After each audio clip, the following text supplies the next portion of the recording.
Bonjour à tous et bienvenue à notre cours de formation Excel pour débutants.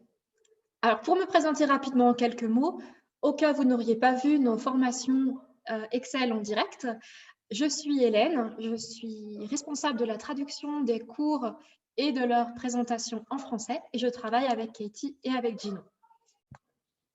Puisqu'il s'agit d'un cours de formation pour débutants, il n'y a pas de prérequis particuliers pour suivre cette formation.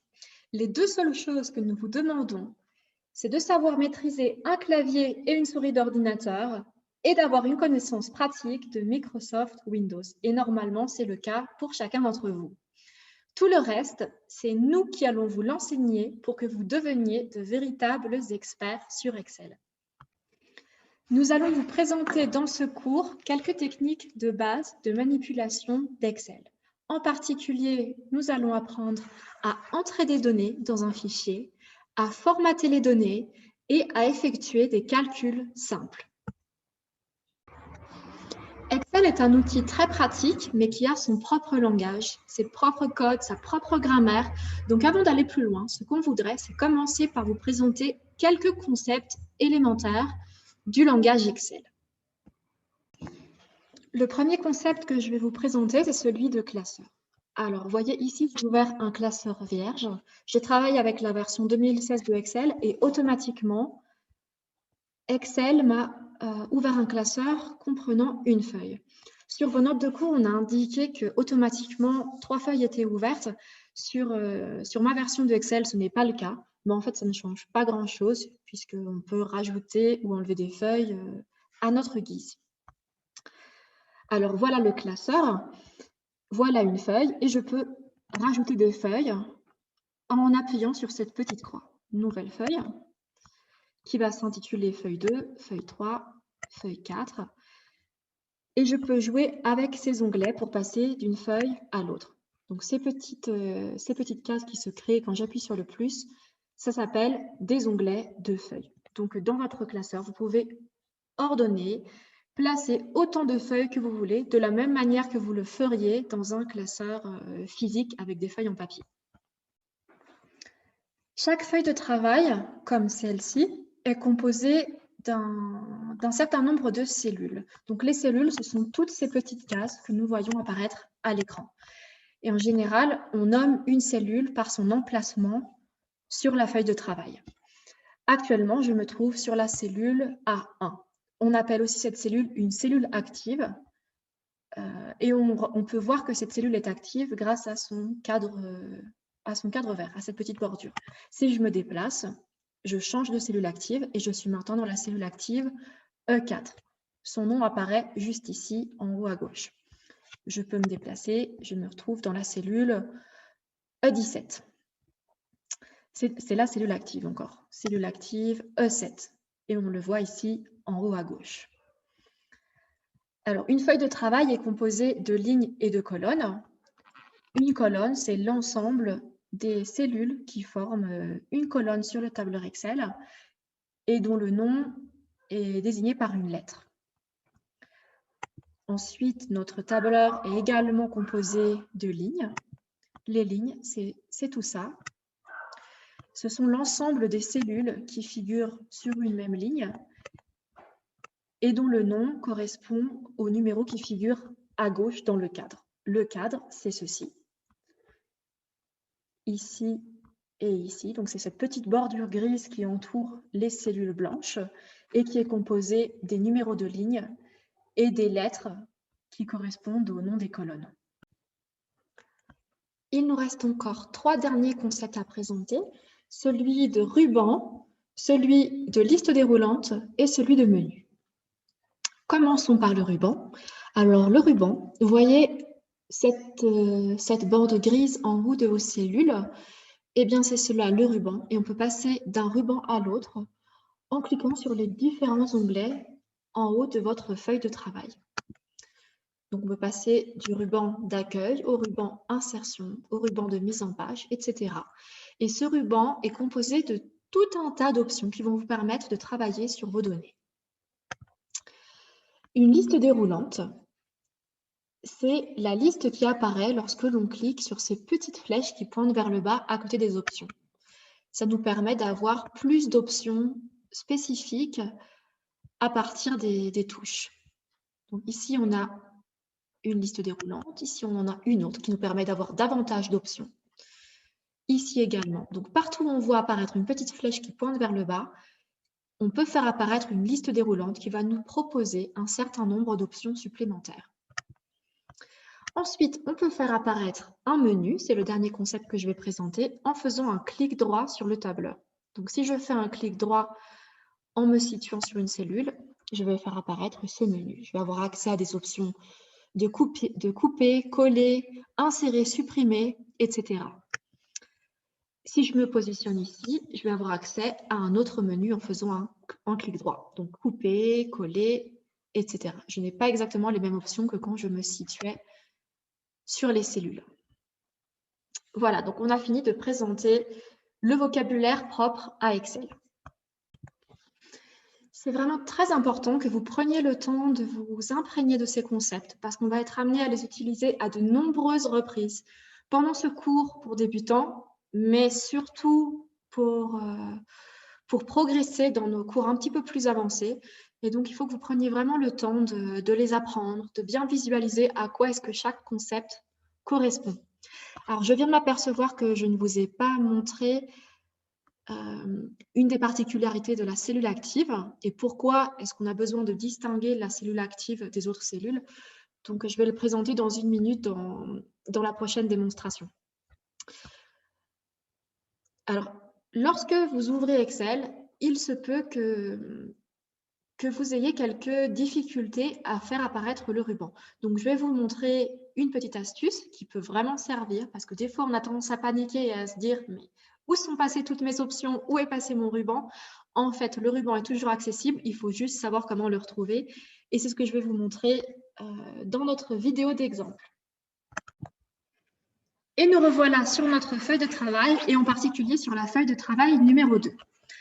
Ce que je n'ai pas dit tout à l'heure, et qui est quand même un détail important, c'est que la particularité de la cellule active, donc la cellule qui est marquée par une bordure verte, c'est que une fois que cette cellule active est sélectionnée, quel que soit l'endroit où vous positionnerez votre curseur sur la feuille de travail, si vous écrivez quelque chose, si vous entrez des données, eh bien, elles s'inscriront dans la cellule active.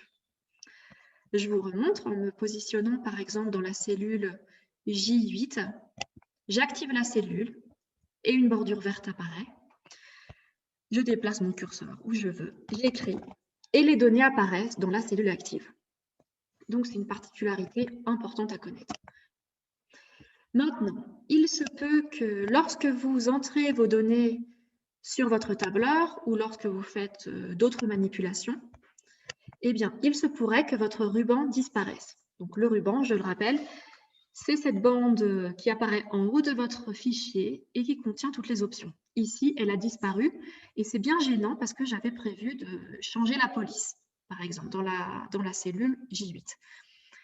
La bonne nouvelle, c'est que j'ai quand même accès à ces données. Il suffit que je me rende dans Accueil, je clique dessus, le menu réapparaît, le ruban, pardon. Je change la police. Alors, quelle police est-ce que je vais mettre? Algérienne, par exemple. Et le ruban disparaît à nouveau. Ça peut être très gênant parce que au moment où j'écris mes données, j'ai souvent besoin de faire des va-et-vient entre mon texte, mon tableau, mes options de mise en page, mes formules, mes données. Donc, c'est plutôt utile de manière générale que le ruban reste affiché à l'écran.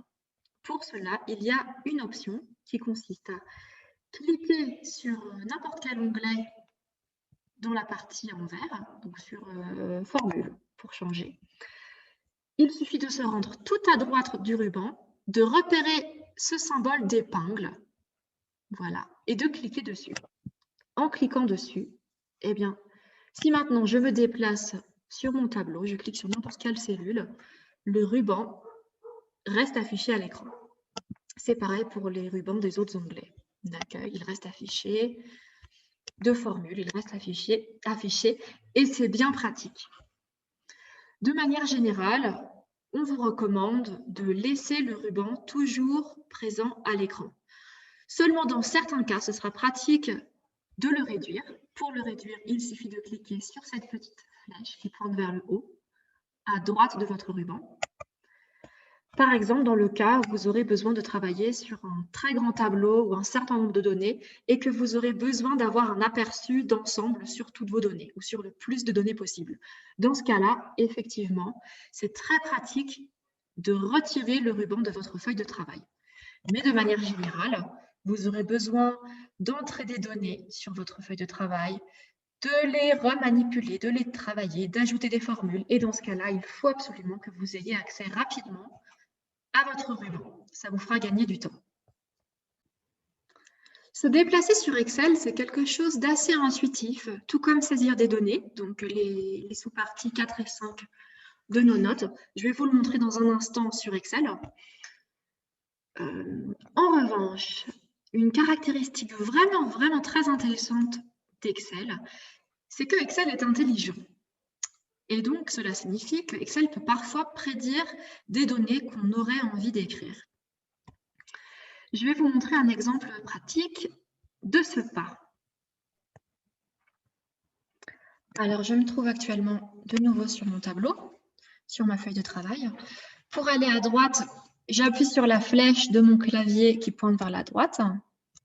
En appuyant sur la flèche de gauche, je reviens à gauche. Sur la flèche du haut, je remonte. Je peux aller tout en haut du document. Et sur la flèche du bas, je redescends. En appuyant longtemps sur une même flèche, je peux me déplacer très rapidement. Et là, en appuyant longtemps sur la flèche de droite, je vais tout à droite du tableau. Et en appuyant longtemps sur la flèche de gauche, je reviens tout aussi rapidement. Une autre manière de se déplacer sur votre tableau Excel, c'est d'utiliser les barres de défilement. Donc ici, j'en ai une qui me permet de me déplacer de haut en bas. Pour l'instant, ce n'est pas forcément très utile parce que je n'ai pas entré de données sur mon tableau, mais si je descends,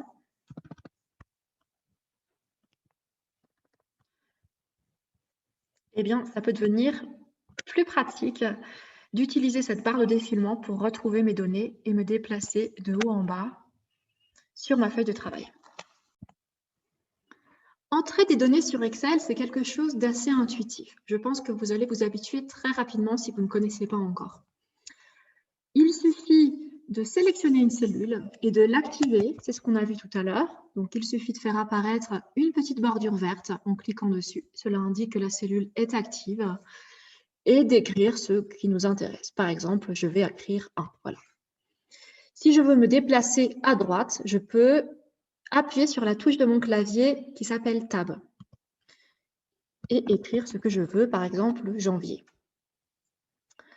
Si je veux aller en bas, je peux appuyer sur Entrée et ça me permettra de me déplacer sur la cellule en dessous. Voilà. Alors maintenant, ce que je voudrais vous montrer, c'est en quoi Excel est intelligent. Donc, je vous disais tout à l'heure qu'Excel a une capacité prédictive. Voyons en quoi ça consiste. Donc, si je sélectionne ma cellule A1 sur laquelle j'ai écrit 1, elle est actuellement sélectionnée puisqu'une bordure verte apparaît. Eh bien, je vais me déplacer avec ma souris sur la bordure de cette cellule en bas à droite jusqu'à ce qu'apparaisse une petite croix noire. Elle vient juste d'apparaître sur ma cellule. Je fais un clic gauche et je tire vers le bas avec la souris et je relâche. Ce qu'Excel montre, c'est qu'il a pensé que puisque je voulais étirer ma cellule qui comportait le contenu 1 vers le bas, eh bien probablement mon objectif c'était de faire apparaître une série de 1. Et voyons voir ce qu'il se passe pour janvier. De la même manière, donc je sélectionne la cellule, elle est actuellement active. Je déplace ma souris sur la bordure en bas à droite jusqu'à ce qu'apparaisse une petite croix noire. Je fais un clic gauche, j'étire vers le bas jusqu'à la cellule 15. Et là, c'est beaucoup plus intéressant. On voit qu'Excel a prédit que sûrement, puisque j'avais écrit janvier sur ma première cellule, j'avais sûrement envie de faire apparaître tous les mois de l'année. Donc de janvier à janvier et ainsi de suite. Voilà donc une capacité d'autocomplétion très intéressante d'Excel. Et je vous propose donc maintenant de vous rendre sur votre feuille d'exercice qui s'appelle autocomplétion et d'essayer par vous-même de réaliser l'exercice. Prenez quelques minutes pour le faire et ensuite on pourra faire le bilan tous ensemble. Voilà sur notre feuille d'exercice autocomplétion de notre classeur Excel. Si vous n'avez pas eu le temps de faire cet exercice, ce serait bien que soit maintenant, soit plus tard, vous vous réserviez un petit peu de temps pour essayer par vous-même. Ce sont des exercices assez simples, mais très pratiques et très faciles à appliquer. Donc, si vous avez des questions, dans tous les cas, n'hésitez pas à nous contacter, on prendra le temps de vous répondre. N'hésitez pas non plus à faire pause au cours de cette vidéo pour bien observer et repasser ce que je vous ai montré et essayer de refaire l'exercice par vous-même. Alors, l'exercice 1 consiste à survoler le coin de cette cellule, donc que l'on sélectionne en faisant apparaître une bordure verte. On fait apparaître une petite croix noire et on étire vers le bas. Et là, ce qu'on voit, c'est qu'Excel a déduit que nous voulions faire apparaître une colonne de 45. Ça peut être le cas, comme ça peut aussi ne pas l'être. Mais c'est intéressant de savoir que c'est comme ça qu'Excel fonctionne, c'est comme ça qu'Excel pense. L'exercice 2 consiste à sélectionner deux cellules de nombres consécutifs, 45 et 46, de faire apparaître la petite croix en bas à droite et d'étirer vers le bas. Alors là, je l'ai mal fait. Je recommence. La petite croix noire est là, je tire. Et là, Excel montre son intelligence. Donc, j'avais sélectionné 45 et 46 et Excel en a déduit que son utilisatrice voulait sûrement faire apparaître toute une séquence de nombres à partir de 45, 46, 47, 48, etc. Donc là encore, c'est très intéressant de savoir qu'en sélectionnant deux nombres consécutifs, eh bien, on fait apparaître une séquence. L'exercice 3 consiste à étirer cette sélection vers le bas. Alors ici, c'est pour Monday, pour lundi. Je vais corriger et je vais mettre lundi puisque mon Excel est paramétré en français. Donc lundi, j'étire vers le bas. Et Excel a reconnu que les trois lettres LUN devaient être une abréviation de lundi. Et il en a déduit que je voulais sûrement faire apparaître toute une séquence des jours de la semaine. L'exercice 4. Alors, l'exercice 4, on nous demande de sélectionner ces deux cellules-là et d'étirer vers le bas. Donc, le contenu est identique. Vendredi 1er janvier 2021. J'étire vers le bas. Et là, Excel a pensé différemment. Excel s'est dit, eh bien, puisque le contenu est identique de ces deux cellules et que mon utilisatrice l'étire vers le bas, eh bien, sûrement, elle a envie de faire apparaître toute une colonne avec ce même contenu. Voyons voir ce qui se passe avec la colonne suivante. Alors, j'ai fait un double clic qui m'a automatiquement rempli mes données. Je voulais faire apparaître la croix.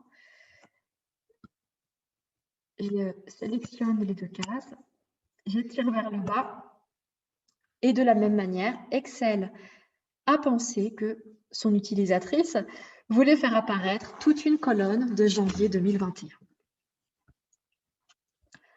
L'exercice 5, c'est une séquence. Nous avons deux séquences. Dans la première, la séquence diffère par le numéro final, 21, 22. Si je sélectionne les deux et que j'étire vers le bas, eh bien, même si le contenu ADR 34, 21 n'a pas tellement de sens, puisque ma séquence terminait par 21 et 22 et que j'ai sélectionné ces deux cellules pour les étirer vers le bas, Excel en a déduit que je voulais sûrement faire apparaître toute une séquence de ADR 34 qui se termine par les nombres de 22 jusqu'à 33 ici. Voyons voir ce qui se passe dans la colonne suivante où les deux nombres sont identiques. Les deux séquences sont identiques. Donc, j'étire vers le bas. Et donc là, on pouvait s'y attendre puisqu'on a fait des exercices semblables juste avant.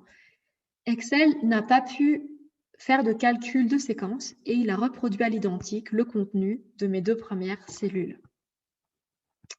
Alors, pourquoi est-ce que c'est intéressant d'utiliser cette fonctionnalité? Eh bien, tout simplement parce que dans certains cas, on peut avoir effectivement besoin de numéroter des participants à un projet, par exemple. Donc, en général, ce qu'on fait, c'est 1, puis 2, puis 3, on fait entrer, 4, et ça prend du temps. C'est assez chronophage de procéder de cette manière. Donc, c'est beaucoup plus simple d'utiliser l'intelligence d'Excel et sa faculté d'autocomplétion. On sélectionne ces cellules-là, on étire vers le bas, et là, c'est quand même assez magique, toute une séquence apparaît. Donc, je peux continuer. J'étire aussi bas que je veux, et ça me fait gagner beaucoup de temps. Donc, je peux passer directement à la colonne suivante et indiquer, par exemple, les prénoms, les noms, les données de mes participants. Nous avons bien vu dans l'exercice précédent qu'Excel était intelligent et pouvait nous faire gagner un temps considérable pour nous éviter d'avoir à entrer toutes les données manuellement. Donc, Excel est très pratique. Cependant, n'oubliez pas que c'est une machine qui pense à sa propre manière et donc vérifiez bien en refaisant l'exercice que vous avez compris comment penser Excel et surtout, ne supposez pas qu'Excel a toujours prédit ce que vous vouliez. Donc, vérifiez bien qu'il s'agit des données qui vous intéressaient, que vous vouliez vraiment entrer avant de continuer de travailler sur vos tableaux. Pour terminer cette section du cours, je vais vous présenter une fonctionnalité très intéressante d'Excel. Il s'agit de la fonction de copier-coller et de couper-coller que vous connaissez peut-être déjà parce qu'on l'utilise très fréquemment sur les logiciels de traitement de texte. Dans une petite minute, je vais vous montrer un exercice pratique Excel pour que vous puissiez voir les particularités de cette fonction. Et ensuite, je vous montrerai une petite manipulation possible pour déplacer des données sur Excel. Vous allez voir, c'est aussi très intuitif. Dans vos notes de cours, nous vous avons expliqué les particularités des options de couper-coller et de copier-coller. Donc, je ne vais pas revenir sur l'aspect théorique de cette fonctionnalité.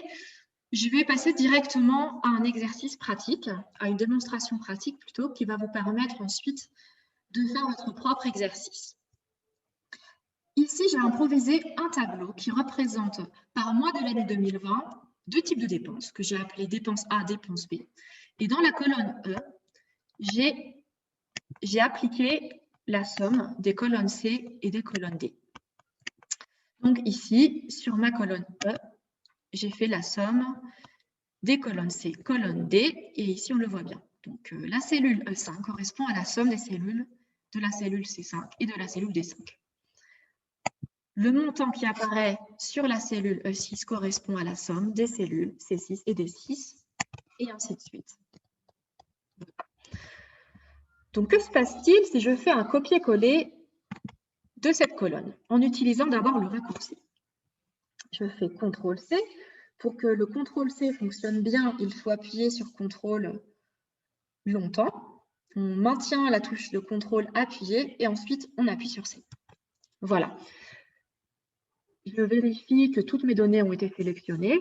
C'est le cas, je le vois bien puisqu'une bordure verte apparaît en pointillé autour de ma sélection. Donc, toutes ces données ont été copiées dans le presse-papier. Pour les coller, il suffit que je me positionne sur une nouvelle cellule, le plus en haut à gauche de là où je veux faire apparaître mes données. Je clique dessus, j'appuie sur CTRL en maintenant la touche appuyée, CTRL-V, et voyons ce qu'il se passe. Alors, mon titre de total a bien été copié à l'identique, c'est parfait. Par contre, eh bien, je constate que les données numériques ne sont pas les mêmes. Regardons cela de plus près. Comme je vous l'avais dit tout à l'heure, j'avais construit ma colonne E en faisant la somme des colonnes C et D. Et lorsque j'ai fait un copier-coller de cette colonne, eh bien, les formules ont été copiées et adaptées à la nouvelle colonne, c'est-à-dire qu'une nouvelle formule s'est appliquée, la formule de somme des deux colonnes précédentes. Et donc, je me retrouve avec des nombres qui correspondent à la somme des cellules de la colonne D et de la colonne E. Donc, dans la cellule F5, j'ai la somme des cellules D5 et E5. Dans la cellule F6, j'ai la somme des cellules D6 et E6 et ainsi de suite. Voyons voir à présent ce qui se passe lorsque j'utilise ma souris. Donc, je vais sélectionner cette colonne, la colonne CTRL-C. Donc ici, elle est déjà sélectionnée. Je le vois puisque le pointillé est encore actif. Je n'ai pas besoin de refaire la manipulation. Je me positionne le plus en haut à gauche de là où je veux faire apparaître toutes mes données. Et maintenant, je vais faire un clic droit sur ma souris et je vais voir s'afficher différentes options de collage. La première option de collage, c'est le collage qui inclut les formules. Donc, c'est ce que j'ai fait tout à l'heure en utilisant le raccourci. Juste à côté, j'ai une option de collage qui s'appelle « Valeurs ». Je vais cliquer dessus. Et cette fois, je constate que le titre a été copié à l'identique, donc c'est parfait. Et mes données. Si je regarde plus en détail le contenu de chaque cellule, eh bien, je m'aperçois qu'il n'y a plus de formule d'intégrer dans cette colonne. Ce ne sont que des valeurs qui sont donc une copie des valeurs qui apparaissaient dans ma colonne E. Donc, en utilisant les différentes options de collage, nous nous apercevons qu'en fait, on a différentes manières de créer des données. Dans la colonne F, on avait collé des formules. Dans la colonne G, en utilisant le clic droit et les options de collage en allant sur V, copier en tant que valeur, nous n'avons copié que la valeur numérique et non plus la formule cette fois. Donc, c'est très important de faire la différence entre ces deux options de collage parce que ça peut changer beaucoup vos données. Maintenant, une dernière chose que je veux vous présenter, c'est la fonction qui permet de transposer vos données. Pourquoi est-ce que c'est utile déjà? Alors, lorsque vous créez un tableau, il peut arriver que vous commenciez par faire des listes. Par exemple, comme moi j'ai fait, écrire les mois sous forme de colonnes. Et puis, au fur et à mesure que vous remplirez votre tableau, il se peut que vous vous rendiez compte qu'en fait, ce n'était pas forcément la bonne manière de créer un tableau et que finalement, vous vouliez faire apparaître vos mois en ligne. C'est quelque chose qui arrive très fréquemment. Donc, plutôt que de refaire tout manuellement en écrivant les mois comme ceci, janvier, février, et je pourrais les tirer, donc ça marcherait. C'est quand même fastidieux. Donc, à la place de faire ça, je peux utiliser une option de collage particulière qui s'appelle transposer. Je sélectionne tous mes mois, je fais CTRL-C, je vois que toutes mes données ont été sélectionnées parce qu'une bordure en pointillé verte apparaît. Et je vais faire, ici, je voudrais coller mes données à partir de là. Donc, clic droit, collage spécial. Donc, E me permettait de coller toutes les données en incluant les formules. Comme je n'ai pas de formule ici, ça me permet de tout copier à l'identique. Dans valeur, c'est la même chose. Formule, je n'ai pas de formule, donc ça me copie les mêmes données. Et ici, la quatrième option, c'est transposer. Et cela me permet de copier toutes les données à l'horizontale. Ici, je n'en ai plus besoin. Ici, j'en ai plus besoin. Et ici, non plus. Et donc, ici, j'aurai la possibilité de, par exemple, d'écrire mes dépenses A, dépenses B et faire le total pour changer la configuration, la mise en page de mon tableau. Donc, c'est une fonction très pratique à connaître que l'on utilise surtout lorsque l'on commence à créer un tableau, au tout début de la création du tableau. Donc. Finalement, une dernière particularité pour déplacer des données sur un tableau Excel, ça consiste à sélectionner l'ensemble des données que l'on veut sélectionner et à se déplacer sur le bord de la sélection pour faire apparaître ce petit symbole que nous voyons. Donc, ça consiste en quatre petites flèches plutôt, donc comme une boussole. Et en cliquant dessus, eh bien, je peux déplacer toute cette sélection. Je peux le mettre là, par exemple. Ou bien, ah non, j'ai perdu ma sélection. Je n'avais pas attendu que ma boussole apparaisse. Voilà, mes 4 flèches sont revenues et je peux déplacer mon tableau plus en bas, par exemple.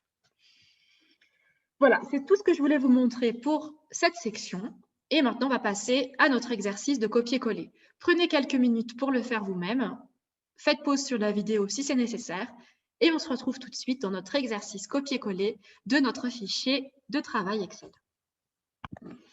Voilà, j'espère que vous avez eu le temps de faire cet exercice de copier-coller et que vous avez réussi à le faire. Sinon, eh bien, c'est le moment d'être attentif puisque je vais refaire l'exercice avec vous. La première chose qu'on nous demandait, c'est de faire en sorte que cette liste de pays qui est actuellement apparaisse à l'horizontale. Alors, souvenez-vous, on avait une fonctionnalité intéressante de l'option copier-coller, couper-coller qui nous permettait de transposer des données. Et c'est ce que je vais utiliser pour pouvoir mettre toutes ces données à l'horizontale. Donc, je sélectionne ces pays. Je vais faire copier en faisant un clic droit, copier. Je vois que toutes ces données ont été sélectionnées puisqu'une bordure verte apparaît en pointillé. Et je vais les faire apparaître ici. Donc, je me situe le plus en haut à gauche de là où je veux faire apparaître ma sélection. Et donc, normalement, si j'ai tout fait comme il faut, mes données vont apparaître ici. Voyons voir. Donc, je me situe dans cette cellule.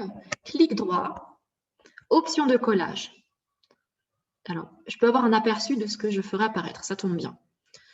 Ce collage classique, ce n'est pas ce que je veux. Celui-là non plus, celui-là non plus. Et celui-là, c'est transposé, c'est le bon. Et j'ai maintenant tous mes pays qui apparaissent à l'horizontale. Parfait. Donc, passons à l'exercice 2. J'ai ici un tableau qui résume tous mes articles de papeterie que j'ai en stock.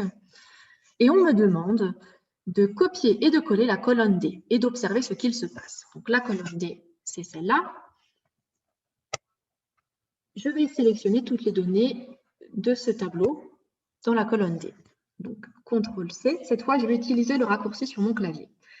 J'appuie sur CTRL, je maintiens la touche appuyée, je fais C. Toutes mes données ont été sélectionnées. Je le vois à la bordure en pointillé. Et je vais la coller donc ici. Donc, je me situe tout en haut, le plus à gauche, de là où je veux faire apparaître mes données. Et je vais faire coller en utilisant le raccourci. Donc, j'appuie sur CTRL, je maintiens la touche appuyée et j'appuie sur V. Alors là, ce qu'on observe, c'est que ce ne sont pas du tout les mêmes données que dans la colonne D. Maintenant, on nous demande de copier et de coller la colonne D seulement en utilisant l'option valeur. Fort bien. Donc, les données de ma colonne D sont toujours collées dans le presse-papier. Je le vois puisque la bordure est toujours affichée autour de mes données. Donc, je me situe ici dans la colonne F, le plus en haut à gauche de là où je veux faire apparaître mes données. Et je vais faire clic droit. Je vais chercher mes options de collage dans la liste déroulante qui apparaît. Et je cherche les valeurs. Les valeurs, c'est ici, donc je clique dessus. Et cette fois, je vois que les données ont été reproduites à l'identique. Donc, ce sont bien 108, 108, 4, 4, 28, 28. C'est exactement les mêmes données que j'avais dans la colonne D. À la différence près que dans la colonne D, j'ai une formule, j'ai une différence qui est appliquée. Et dans ma colonne F, je n'ai qu'un nombre, qu'une valeur. Et la différence avec la colonne E, avec le résultat que nous avons obtenu en utilisant le raccourci, eh bien, c'est que en faisant coller, en utilisant le raccourci sur le clavier, eh bien, nous avons également collé la formule. Et c'est pour ça que nous avons obtenu un autre nombre. Toute une colonne avec des nombres différents de la colonne D. Voilà, donc c'est encore une manière de voir qu'il y a différentes options pour réaliser un collage, pour créer des valeurs, pour créer des données. Et ça peut tout changer à votre tableau selon quelle option vous utilisez. Je vais maintenant vous présenter comment faire des calculs simples sur Excel. Alors, une première fonctionnalité que nous permet Excel, c'est d'avoir un aperçu rapide de nos tableaux de données. en particulier la somme rapide, qui est un outil très utile.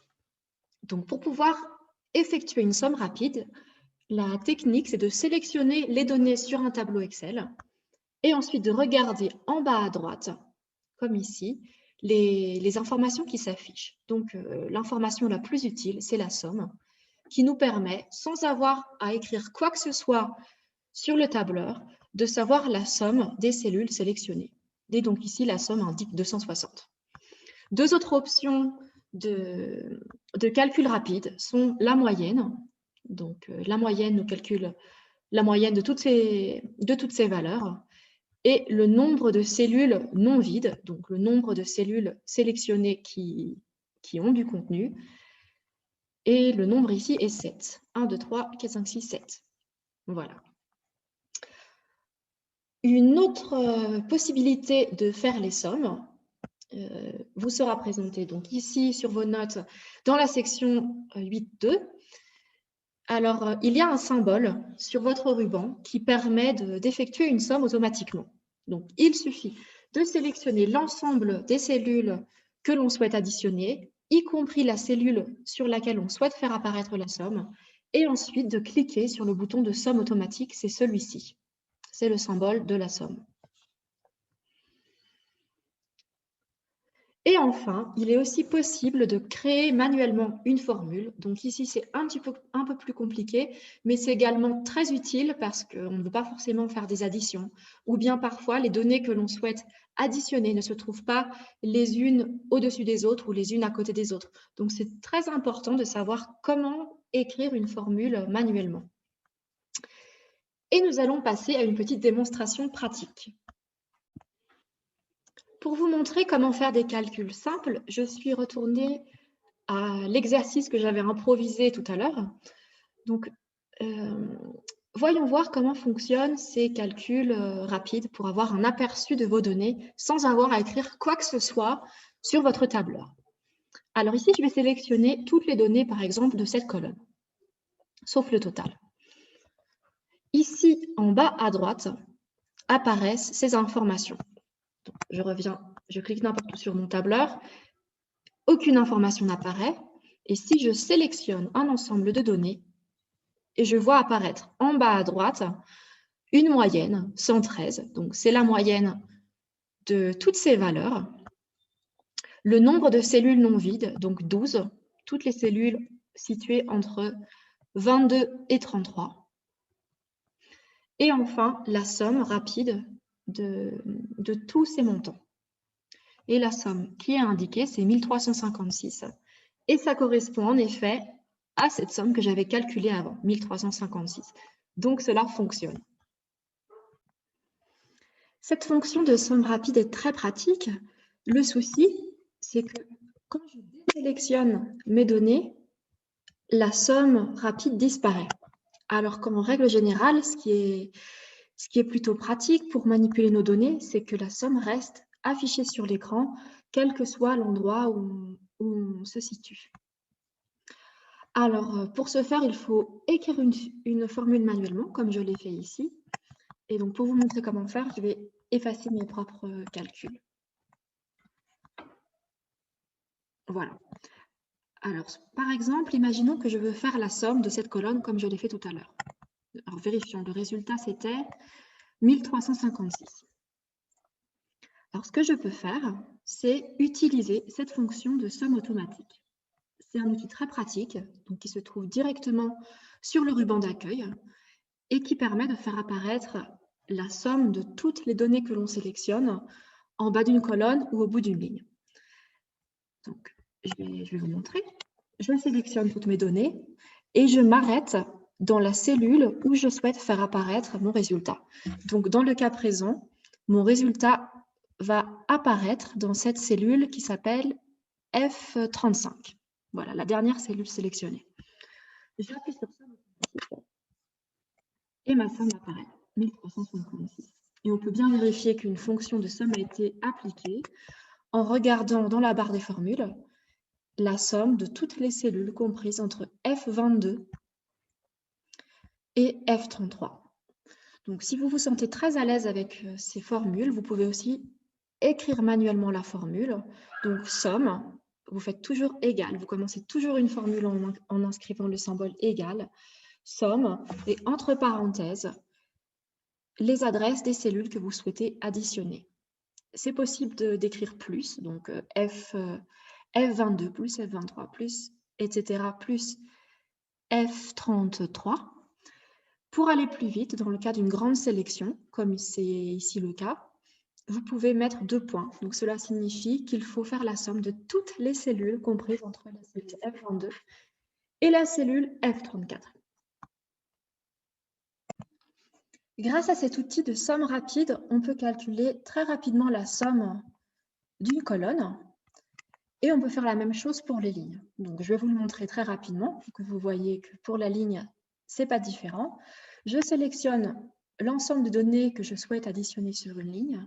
J'arrête ma sélection au niveau de la cellule sur laquelle je souhaite faire apparaître mon résultat. Dans le ruban d'accueil, je vais chercher ma somme automatique. Je clique dessus et le résultat apparaît où je le voulais, donc c'est parfait. Et quand je double-clique sur la cellule, Excel m'indique la formule que j'ai entrée, c'est-à-dire la somme des cellules comprises entre la cellule D22 et G22. Et d'ailleurs, on va voir si la somme rapide fonctionnait. Somme rapide 122, donc ça correspond à la somme que j'ai calculée grâce à la fonction de somme automatique. Donc c'est parfait. Voilà donc un outil très pratique et très facile d'utilisation. Le souci, c'est que dans bien des cas, les cellules que vous aurez besoin d'additionner ne seront pas situées les unes au-dessous des autres ou les unes à côté des autres. Donc, pour pouvoir réaliser des calculs simples, c'est très important de savoir les écrire manuellement. Pour faire un calcul simple, donc par exemple, la somme des dépenses A pour le mois de janvier 2020 et pour le mois de juillet 2020. Comme les cellules ne sont pas situées les unes à côté des autres, je ne peux pas utiliser les fonctions que je vous ai montrées il y a un instant. Donc, ce que je vais faire, c'est que je vais me positionner dans la cellule sur laquelle je souhaite faire apparaître mon résultat. J'active la cellule. Je commence à écrire ma formule en écrivant le symbole égal, égal, et je vais aller chercher manuellement les cellules que je souhaite additionner. Donc, je voulais additionner janvier 2020 pour la dépense A, plus, je vais écrire plus sur mon clavier, les dépenses A pour juillet 2020. Et là, je fais Entrée. Pensez toujours à bien vérifier que la formule que vous avez écrite correspond vraiment à ce que vous vouliez rechercher. Dans certains cas, il est très possible que vous ayez mal sélectionné une cellule ou bien que vous n'ayez pas fait entrer et que vous ayez double-cliqué ailleurs. Et dans ce cas, vous avez de modifier le contenu de votre cellule. Par exemple, si ici vous aviez prévu de faire un dernier calcul, d'ajouter une dernière cellule par exemple en faisant plus, et puis vous vous rendez compte que vous voulez modifier le titre de cette cellule par exemple, et vous cliquez dessus. Vous voyez ici que la fonction se transforme. Et si sans faire attention, vous faites entrer, eh bien vous avez un problème. Il peut également arriver que ce message d'erreur s'affiche, donc dièse, ref, point d'exclamation. Regardons de plus près. Eh bien, c'est dû au fait que j'ai supprimé une ligne, soit volontairement, soit involontairement. Et du coup, mon résultat n'est plus valable. Ma formule ne désigne plus rien. Donc, c'est pour ça que ce message d'erreur apparaît. Une raison de plus de bien vérifier que la formule que vous avez inscrite correspond à ce que vous aviez vraiment envie de calculer. Donc, vous pouvez soit corriger votre fonction en allant dans la barre des formules, comme ici. Donc, ici, D22 plus D23, par exemple, je vais calculer, Entrée. Ou bien, vous vous positionnez dans la cellule active et vous corrigez directement la formule à partir de la cellule active. Les deux méthodes sont possibles. Nous allons maintenant mettre tout cela en pratique dans votre partie préférée du cours, c'est-à-dire les exercices. Et c'est parti. Dans votre classeur d'exercices, vous allez voir qu'il y a une feuille de travail qui s'appelle exercice de somme et c'est ici que nous allons nous entraîner. Alors, dans l'exercice 1, on nous demande de sélectionner les chiffres dans le tableau et d'utiliser l'affichage somme rapide pour voir les totaux moyens, le nombre de cellules sélectionnées et la somme de ces cellules. Donc, par exemple, je vais sélectionner l'ensemble des données du tableau. Alors, si j'arrive à sélectionner, voilà. Je sélectionne.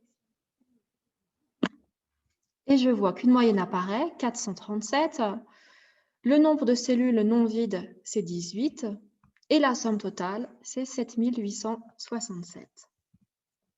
Je peux aussi faire la même chose pour seulement les colonnes.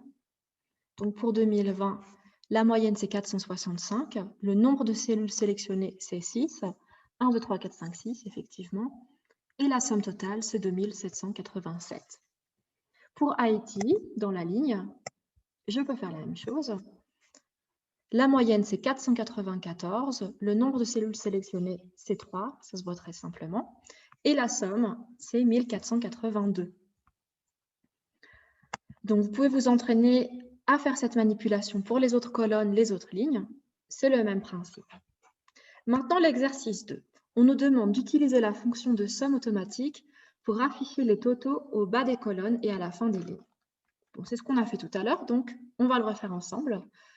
On sélectionne l'ensemble des données que l'on veut faire apparaître dans notre formule. On ne sélectionne pas le titre, l'en-tête 2020, qui ne doit pas faire partie du décompte. Je m'arrête à l'endroit où je souhaite faire apparaître le total et je vais dans somme automatique.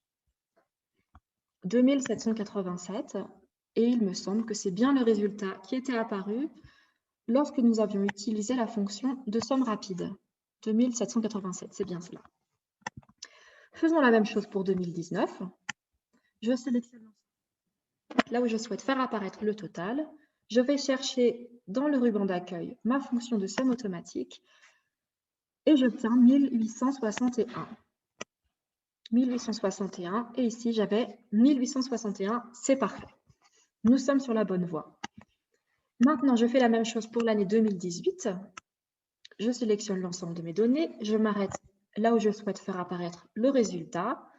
Dans mon ruban d'accueil, je vais sur somme automatique et j'obtiens 3219. Et c'est bon, 3219. Maintenant, je fais pareil pour les lignes. Alors là, ça ne va pas marcher parce que je n'ai pas sélectionné la cellule sur laquelle je souhaite faire apparaître le résultat. Donc, je recommence. Je m'arrête dans le total. Somme automatique, 1482. Je fais pareil pour la ligne d'en dessous. 1260.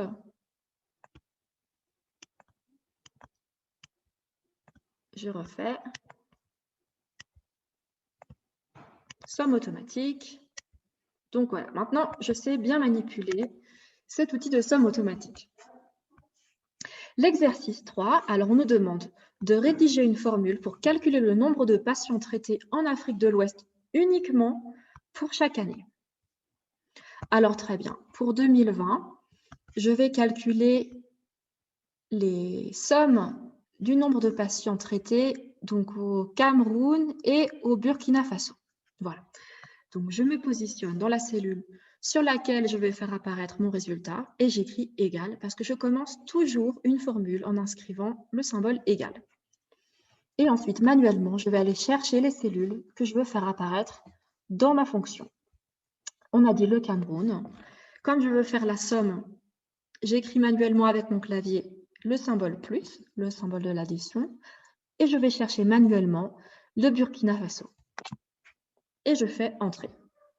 1077 pour l'année 2020. Donc maintenant, je vais faire la même chose pour l'année 2019. J'active ma cellule, égale, et je veux additionner le Cameroun qui se trouve dans la cellule C14. Et ensuite, je vais additionner la cellule du Burkina Faso, la cellule C16. J'aurai aussi la possibilité d'écrire manuellement le nom de la cellule, donc d'écrire C14 plus C16 en tapant sur mon clavier. Mais comme il faut jongler entre les lignes et les colonnes et que les yeux se perdent, pour moi, c'est beaucoup plus pratique de sélectionner directement la cellule. Ça limite les erreurs de frappe et les erreurs de lecture. Si vous êtes à l'aise pour lire quelles sont les cellules que vous souhaitez introduire dans votre formule. Il n'y a pas de problème, vous pouvez tout écrire manuellement. Entrée. Et ensuite, pour 2018, égale le Cameroun, ici, plus, que je tape manuellement, le Burkina Faso, et je fais entrer. Et normalement, j'ai réussi mon exercice. Dans le dernier exercice de cette feuille de travail, on nous demande de supprimer l'une des lignes du tableau et de voir ce qu'il se produit au niveau du total dans les deux exemples. Deux exemples pour 2020, dont la somme est 1875. Alors, je vais supprimer par exemple la ligne 32. Clic droit dans le cadre, supprimer, et je vois que mon total a été transformé pour la première colonne, donc dans le premier exemple. J'ai maintenant un total de 1532 et j'avais tout à l'heure 1875. Voilà, c'est ça que j'avais tout à l'heure. En supprimant la ligne, j'ai 1532. Dans l'autre colonne, qui contenait pourtant les mêmes données, le total ne s'affiche plus. À la place, j'ai un message d'erreur, l'erreur dièse ref, point d'exclamation. Alors pourquoi? Alors voyons voir plus précisément quelle formule a été inscrite. Ici, la formule qui a été inscrite, c'est la somme de toutes les cellules comprises entre B30 et B33. Donc quand une cellule disparaît, la somme s'actualise. Ici, on voit l'erreur qui s'affiche dans la barre des formules.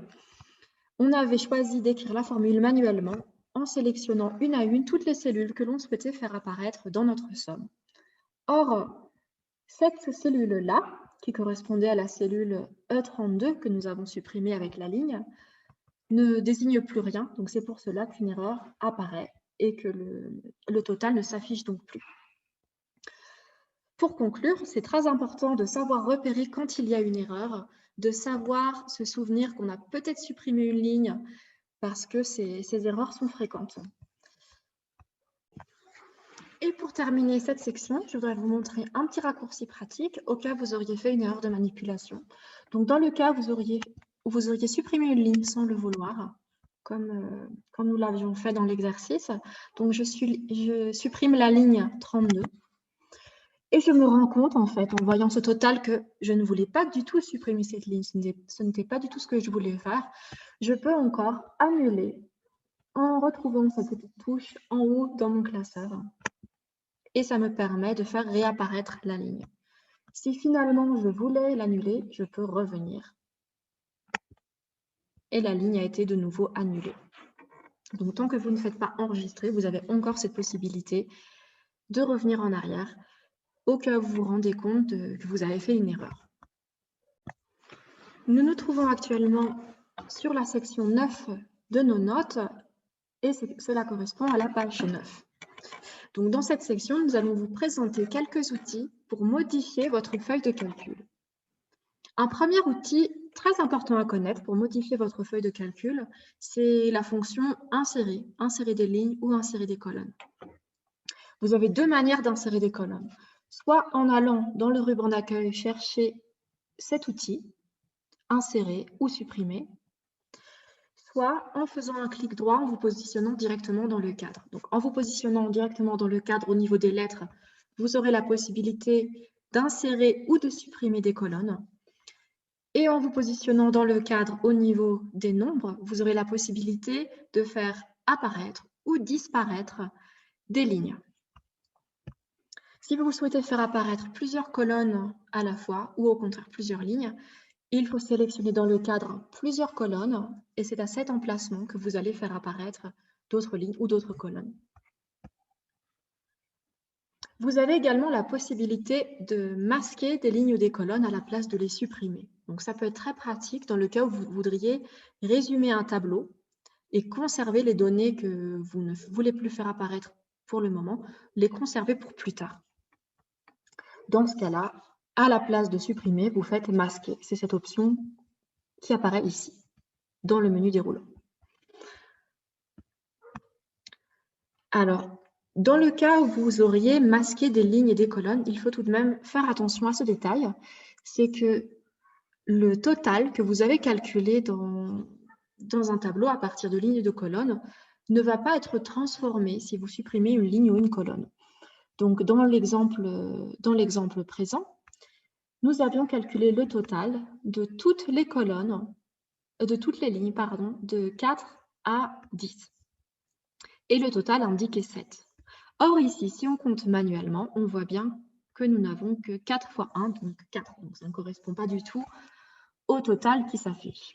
L'explication, c'est que nous avons masqué ici des lignes. Nous avons masqué les lignes 6, 7, 8, mais le contenu de ces lignes n'a pas disparu. Il a quand même été inclus dans la somme totale. Donc, très probablement, les nombres qui apparaissaient sur les lignes 6, 7, 8, c'était 1 respectivement, vu que c'est ce que nous avions pour les autres lignes. C'est très probable que ce soit le contenu de ces cellules que nous avions masquées. Donc, prenez garde si vous souhaitez masquer des lignes ou des colonnes à bien vous souvenir de ce que vous avez fait parce que ça peut éventuellement vous poser un problème au niveau du décompte total. Enfin, de la même manière que vous pouvez insérer, supprimer et masquer des lignes ou des colonnes, vous avez également cette possibilité d'insérer, supprimer ou masquer des feuilles de travail. En vous rendant dans ce petit menu en bas, où vous avez tous les onglets qui correspondent à vos feuilles de travail, vous avez la possibilité d'insérer de nouvelles feuilles, donc soit en cliquant sur le plus, soit en allant faire un clic droit. Alors ici, par exemple, insérer. Insérer une feuille, OK. Donc, vous pouvez insérer autant de feuilles de travail que vous le souhaitez. Vous pouvez aussi les supprimer en faisant un clic droit, supprimer. Et je vais supprimer celle-là aussi, ce qui était notre exemple de tout à l'heure. Je la supprime. Non, ou plutôt, je vais la renommer, au cas où ça nous serve plus tard. Donc, je la nomme. Exemple. Et je vais supprimer ces deux-là. Supprimer et supprimer. Donc, un bon conseil que nous vous donnons, c'est de toujours penser à nommer vos feuilles de travail. Sinon, c'est très facile d'en avoir un nombre très important, de se retrouver avec des dizaines et des dizaines de feuilles ouvertes et on ne sait plus à quoi elles correspondent. Donc, il faut toujours les nommer au même moment qu'on les crée. Notez également que les feuilles s'insèrent à l'endroit où nous avions sélectionné soit un onglet, soit une cellule dans le cas où on insère des cellules. Donc ici, j'avais sélectionné la feuille exercice de somme. Si ici, j'insère des feuilles de travail, elles vont apparaître juste avant. Et si je fais plus, elles vont apparaître juste à côté. Pour améliorer la présentation de vos données et donner à votre travail un aspect plus professionnel, n'hésitez pas à utiliser les outils de mise en forme à votre disposition. Ces outils de mise en forme, vous pourrez les trouver dans l'onglet d'accueil. Je vais les présenter brièvement ici et ensuite on les reverra ensemble dans l'exercice. Alors ici, ce sont les touches qui vous permettent de mettre votre texte en gras, donc c'est cette présentation-là, en italique, donc de travers, ou de les souligner. Ici, à l'endroit où est inscrit Calibri, vous avez la possibilité de changer le type de police. Ici, vous avez la possibilité de changer la taille de votre police et vous pouvez également utiliser les raccourcis grand A et le petit a pour agrandir la taille de votre police ou la réduire au contraire. Ces 6 boutons avec des petites lignes représentent la position que va prendre le texte à l'intérieur de vos cellules. Donc, soit vous pouvez positionner le texte tout à gauche ou tout à droite dans une cellule, ou au contraire, vous pouvez le centrer. Vous avez aussi la possibilité de positionner votre texte en haut d'une cellule, ou au contraire en bas, ou au centre. C'est à cela que servent ces 6 fonctions. Vous pouvez utiliser ce bouton AB avec une flèche pour faire pivoter le texte. Cela permettra de mettre le texte un petit peu de travers. Ensuite, vous avez la possibilité de renvoyer à la ligne automatiquement. Ça, c'est une fonction très utile. Je vais vous la montrer dans l'exemple aussi. Ça vous permet de faire afficher tout le texte dans la même cellule. Sinon, le texte se fond dans les cellules suivantes et ce n'est pas forcément très pratique de lire le contenu. Ces touches-là permettent d'ajouter des virgules et des décimales aux chiffres. Ici, cette fonction permet de fusionner ou de centrer du contenu.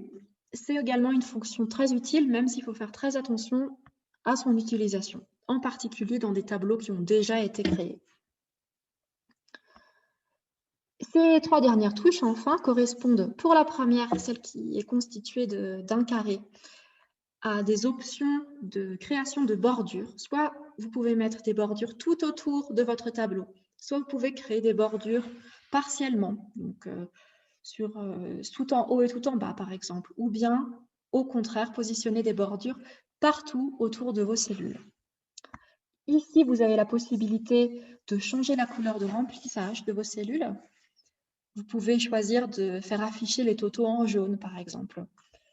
Automatiquement, par défaut, la couleur de fond de vos cellules sera blanche, sera vide. Et ici, le A souligné de rouge vous permet de modifier la couleur de votre texte. Faites très attention lorsque vous fusionnez des cellules, car lorsque le contenu des cellules que vous fusionnez est numérique, eh bien cette option ne permet de conserver que les données d'une seule cellule. Donc faites très attention à bien comprendre comment fonctionne cet outil avant de l'utiliser dans un tableau qui contient déjà des données numériques. Et bien maintenant, je vous invite à vous rendre sur votre classeur de travail et en particulier à aller sur votre fichier exercice de formatage. Dans cet exercice, on nous demande de mettre en forme le texte, celui-ci, en nous inspirant des exemples au-dessus. Donc, je vais descendre. Ici, je vais essayer d'ajouter une couleur de fond. Et je vais ajouter du turquoise clair. Ici, je vais essayer d'augmenter la taille de police en cliquant sur ce grand A. Voilà, je viens d'augmenter la taille de police et je vais mettre le texte en italique. Voilà. Ici, je vais essayer de faire tourner le texte dans sa cellule en cliquant sur AB avec une flèche. Rotation dans le sens inverse des aiguilles d'une montre, fort bien. Et je viens de réussir cette manipulation, c'est parfait. Ici, je vais changer de police. À la place d'utiliser Calibri, je vais mettre Algérien, par exemple. Parfait. Ici, je vais essayer de changer la couleur du texte. Je vais mettre rouge, comme dans notre exemple ici. Et pour finir, je vais changer de police et l'aligner à droite. Je vais mettre Arial Black. Et aligner à droite, on me demande donc très bien. Donc, on ne voit pas très bien que je me suis alignée à droite parce que je n'avais pas cette place dans ma cellule. Là, c'est chose faite. Et pour cet exercice-là, il fallait aligner le texte au centre. Bah, très bien, c'est fait. Maintenant, l'exercice 2. Faciliter la lecture de ces nombres en arrondissant les chiffres à l'aide du bouton des points de décimaux. Alors, nous avons ces options-là qui nous permettent d'ajouter un nombre de chiffres ou d'en enlever. Et ce que je vais faire, c'est en enlever pour arrondir et faciliter la lecture. Donc, je vais arrondir. Normalement, ça va arrondir à 502. Ici, ça devrait arrondir à 36. Et ici, je devrais arrondir à 212. Parfait. L'exercice 3, alors on nous demande de faciliter la lecture de ces nombres en ajoutant des virgules pour séparer les milliers en utilisant le bouton des points décimaux. Alors ce bouton, c'est celui-ci, avec les 3 zéros qui nous permet de séparer des milliers.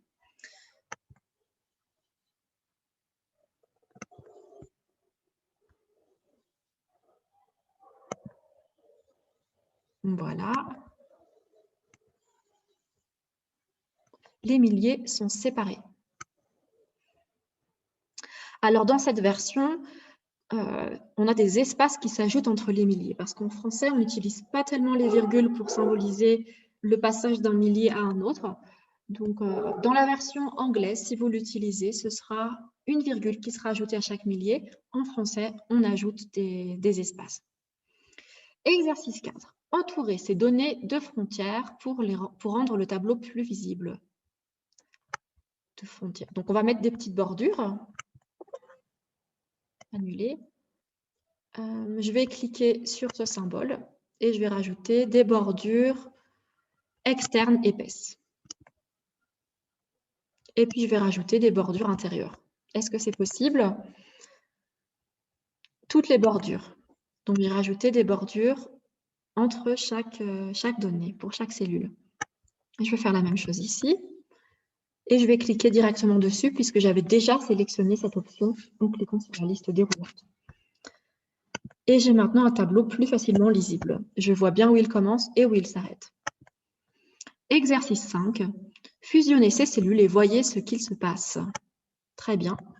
Fusionner et centrer. La fusion de cellules permet de conserver uniquement la valeur supérieure gauche. Les autres valeurs seront ignorées. Donc, on va voir ce qui se passe en pratique. Et effectivement, c'est la cellule de plus en haut à gauche qui s'est superposée aux autres. Et on ne voit plus que celle-là. CTRL Z pour annuler. 124 785. Donc, si je fusionne et je centre, je fais OK. C'est le contenu de la cellule le plus en haut à gauche, donc celle-ci, qui a recouvert tout le reste. Enfin, pensez à toujours enregistrer votre document. Lorsque vous créez un document sur Word, ici, ou bien sur Excel, le premier réflexe à avoir, c'est de faire Fichier, d'aller sur Fichier et d'enregistrer sous. C'est ce qui vous permet d'enregistrer votre document et de choisir l'emplacement sur votre ordinateur sur lequel vous souhaitez que votre document se conserve. Veillez à bien savoir où vous avez enregistré votre document pour pouvoir le retrouver plus facilement. Vous avez également sur Excel la fonction d'enregistrement automatique qui existe d'ailleurs sur Word aussi. Je vais vous montrer dans un instant comment faire apparaître cette fenêtre. Donc, lorsque vous avez un enregistrement automatique, cela permet à votre document d'être enregistré sans que vous ayez besoin de faire quoi que ce soit. Donc, si vous oubliez d'enregistrer votre travail, Excel va le faire automatiquement pour vous toutes les X minutes en fonction de l'intervalle que vous avez sélectionné. Et enfin, un dernier conseil essentiel, c'est de prévoir des sauvegardes, soit en vous envoyant votre document à vous-même par mail, soit en utilisant Google Drive. Donc, c'est possible de vous faire un compte gratuitement. Il y a 15 mots d'espace qui viennent avec chaque création de compte. Donc, c'est très pratique pour pouvoir conserver vos documents au cas où votre ordinateur tombe en panne, par exemple, au cas où vous le perdiez, vous le fassiez voler, ou bien au cas où, par mégarde, vous fassiez disparaître votre document. Donc, pensez à toujours avoir des sauvegardes. À titre personnel, si votre organisation n'a pas prévu de système de sauvegarde pour l'ensemble de ses employés. Pour enregistrer votre document pour la première fois, allez dans Fichier, Enregistrer sous. Choisissez l'emplacement dans lequel vous souhaitez conserver vos données. Je vais sélectionner cours 1. Et écrivez le titre sous lequel vous souhaitez faire apparaître votre dossier. Ici, je choisis Excel débutant exercice du cours et vous faites enregistrer. Je ne vais pas le refaire puisque mon document est déjà enregistré. Donc, je fais annuler. Au fur et à mesure que vous travaillerez sur Excel, vous pouvez faire enregistrer en cliquant sur ce symbole, le symbole de la disquette, ou bien aller ici dans Fichier et faire enregistrer. Sinon, vous avez la possibilité d'utiliser la mémoire d'Excel qui va automatiquement enregistrer votre document toutes les X minutes. Donc, pour aller voir tout l'intervalle entre chaque enregistrement, vous pouvez aller dans Fichier, Options, Enregistrement. Et là, vous voyez qu'Excel enregistre les informations de récupération automatique toutes les 5 minutes. Si vous souhaitez qu'il y ait moins d'enregistrements, vous pouvez mettre 10 minutes ou 15 minutes. Si dans le pays dans lequel vous travaillez, il y a beaucoup de coupures de courant, c'est très pratique d'avoir des enregistrements automatiques toutes les 5 minutes ou même moins. Je laisse personnellement 5 minutes parce qu'on ne sait jamais. Et je fais OK. Il y a sur votre classeur Excel 2 dernières feuilles de travail pour réviser l'ensemble des informations que nous avons vues dans ce cours. Et, je vais le faire rapidement avec vous ici aussi. Et dans la dernière feuille, vous verrez qu'il y a la réponse à l'exercice. Donc, on va quand même faire l'exercice ensemble. Donc, dans la colonne C, celle-ci, créer une prévision du nombre de bénéficiaires atteints en février 2021. Ajouter 30 bénéficiaires supplémentaires au nombre de chaque ligne en janvier 2021. Donc, on va étendre déjà la date. On va voir si la fonction d'autocomplétion des cells fonctionne. Janvier 21, février 21, mars 2021, bien c'est parfait. Je veux ajouter 30. Donc, je vais faire égal la cellule précédente plus 30. Et je vais étirer cette fonction vers le bas. Et on va voir si ça s'adapte. Donc, dans ma cellule C10, j'ai maintenant la somme de la cellule B10 plus 30. En dessous, j'ai B11 plus 30, B12 plus 30, B13 plus 30. Donc, c'est parfait. Dans la colonne D, créer une prévision pour mars 2021 concernant le nombre de bénéficiaires atteints. Pour cela, multiplier le nombre de bénéficiaires en février, donc ici, par 2. Très bien, donc je me positionne dans la première des cellules. Je fais égal. Je sélectionne la cellule que je souhaite multiplier par 2. J'utilise la petite étoile, ce qui permet de faire une multiplication par 2. Et je tape 2 sur mon clavier et je fais entrer. 82, donc c'est bien 41 fois 2. Je me positionne sur ma cellule en bas à droite pour faire apparaître cette petite croix noire. Je fais clic gauche et je tire vers le bas pour étendre cette fonction. 98, c'est bien le double de 49. 112, c'est bien le double de 56. 80, c'est le double de 40. Et 116, c'est le double de 58. La question 3 de notre exercice. Insérer une nouvelle ligne sous éducation communautaire pour le projet MASCOP. D'accord? Alors, je me positionne dans le cadre, donc ici, au niveau de la ligne où je souhaite faire apparaître une nouvelle ligne. Donc ici, je fais clic droit, insertion, et une nouvelle ligne vierge apparaît juste au-dessus, et juste au-dessous donc de éducation communautaire. C'est parfait. Je me positionne dans cette cellule, je fais un double clic, MASCOP. On me demande d'ajouter une prévision de 25 bénéficiaires en février, donc 25, et de 67 en mars. 67. Comme il ne faut pas laisser de cellules vides dans un tableau, je vais mettre 0 en janvier s'il n'y a pas de prévision. Dans la colonne E, créer une colonne de total indiquant le total pour chaque projet. D'accord? Alors ici, total. Et je vais calculer le total. Et je vais utiliser la fonction de somme automatique que nous avons vue tout à l'heure. Donc je vais faire une sélection de l'ensemble de ces cellules. Je me positionne jusqu'ici pour faire apparaître dans le total le résultat de ma somme automatique. Et pour aller plus vite, je vais tout sélectionner et me positionner dans le total et cliquer sur somme. Comme ça, ça va me calculer automatiquement la somme pour chaque ligne. Donc, pour vérifier qu'il n'y a pas d'erreur, je vais utiliser l'outil de somme rapide. 194, ça correspond. 92, ça correspond. 130, ça correspond. Et 212, ça correspond, donc c'est parfait. Dans la colonne E, alors ça on l'a fait, dans la ligne inférieure du tableau, ajoutez les totaux pour montrer le nombre total de bénéficiaires atteints en janvier, février, mars et globalement. Donc ici, je vais créer un titre de total. Je vais calculer le total ici.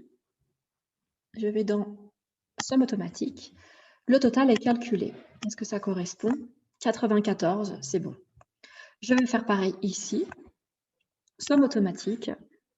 Mince, je n'ai pas bien appuyé dessus. Somme automatique, 269. Est-ce que ça correspond? 269, oui. Ici, pour mars, le total a été calculé automatiquement, puisque j'avais utilisé une fonction pour créer la colonne D, une fonction qui correspondait à la colonne C fois 2. Et est-ce que le total correspond? Donc 538, 555, donc ça ne correspond pas. Et en fait, c'est logique puisque j'ai ajouté une ligne dans laquelle le total pour mars n'était pas le double du total pour février. Donc ici, je vais corriger manuellement, sinon je vais avoir des soucis, ça ne va pas correspondre. Donc, je vais calculer le total indépendamment. 555, et c'était bien ce que nous avions. Voilà, 555 en bas. Maintenant, pour calculer le total ici, alors soit je fais le total de la colonne, qui sera 918, soit le total de la ligne, qui sera aussi 918.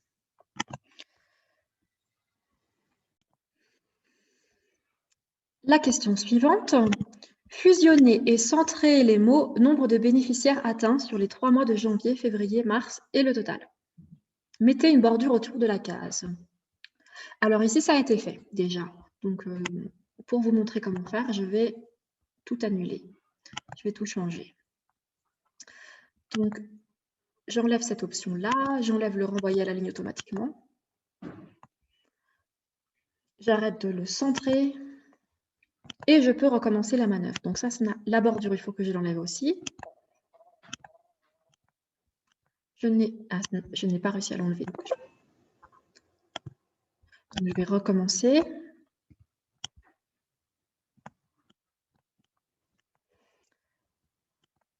Donc, aucune bordure. Là, c'est bon. Et je ne veux plus qu'elles soient fusionnées, mes cellules. Maintenant, c'est bon. Donc, refaisons-le. Fusionner et centrer les mots sur ces 4 colonnes, de janvier jusqu'au total. Fusionner et centrer. Je clique dessus et c'est bon. Nombre, ça c'est bon. Mettez une bordure autour de la case. Et cette fois, c'est fait. Ensuite, la question 7. Réalisez une mise en page à votre goût de sorte à ce que le document final soit clair et facile à lire. Donc ça, c'est vraiment en fonction de vos préférences. Vous pouvez mettre le titre en rouge, par exemple. Les totaux, vous pouvez les faire apparaître en jaune. Ou bien au contraire, vous pouvez décider de griser les totaux, comme ceci, par exemple. Pas trop foncé, je préfère pas trop foncé pour que ce soit encore facile à lire. En gris, et le total général en jaune, par exemple. C'est aussi une manière de faire. Je peux vouloir faire en sorte que tous mes titres soient en gras. Comme ça, et ceci également. Ouais, donc c'est comme vous voulez. Testez les fonctions et voyez ce qui vous plaît le mieux. Enfin, vérifiez que tous les éléments du tableau sont clairement nommés et donnez un titre au tableau. Donc, on va l'appeler ici la table nombre de bénéficiaires par projet.